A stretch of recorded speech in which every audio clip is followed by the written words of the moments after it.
Morning everybody. So this is our last day in Birmingham this week, and we are just getting things ready to fill the car again with the bags and make our way back up the road.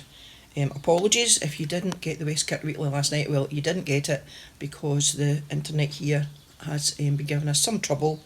We've tried the free one, we can't get it to work. We've tried the paid one, we can't get that to work either. So you might get your West Kirk Weekly today, or it will probably be later on tonight, so apologies for that.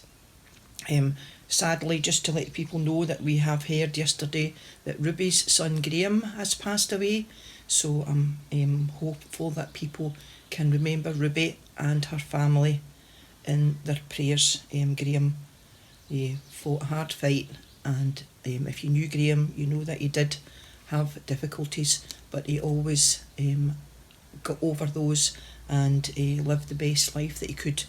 But sadly, that has come to an end, and please remember Ruby and her family in your prayers. Apart from that, I don't think there's anything. Can't really see the weather at the minute. Wouldn't really matter to us today because we'll just be getting in the car to do the long trek home. So I hope in East Kilbride the weather is better than it seems to be here, and we will be seeing you later on. So we've been this week reading from Christian Aid Resources, and we're on to day 4, and today it's Genesis 1:14-19, and it says, "Then God commanded, let lights appear in the sky to separate day from night, and to show the time when days, years and religious festivals begin. They will shine in the sky to give light to the earth, and it was done. So God made the 2 larger lights, the sun to rule over the day and the moon to rule over the night. He also made the stars. He placed the lights in the sky to shine on the earth, to rule over the day and the night, and to separate light from darkness. And God was pleased with what he saw. Evening passed and morning came. That was the 4th day." Amen, and God bless this reading for day 4. The reflection says, "It is such a joy to marvel at the stars."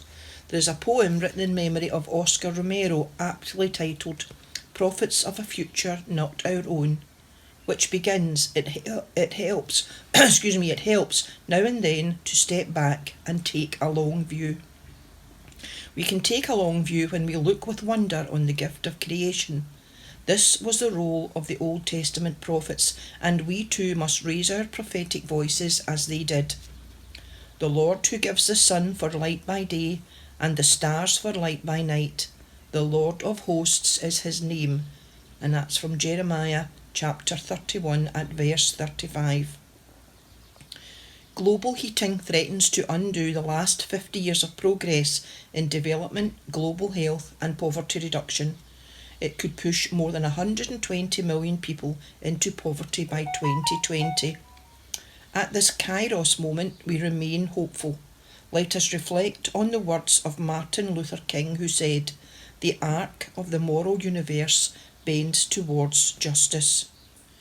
And our prayer for today is, God, who spoke stars into being, challenge, awaken and inspire us to raise our voices with the cry of the earth, the prophets throughout history and the prophets of today, in our call for justice, climate justice for all. Amen. So we will continue through the rest of Christian Aid Week to look at the rest of their thoughts and reflections.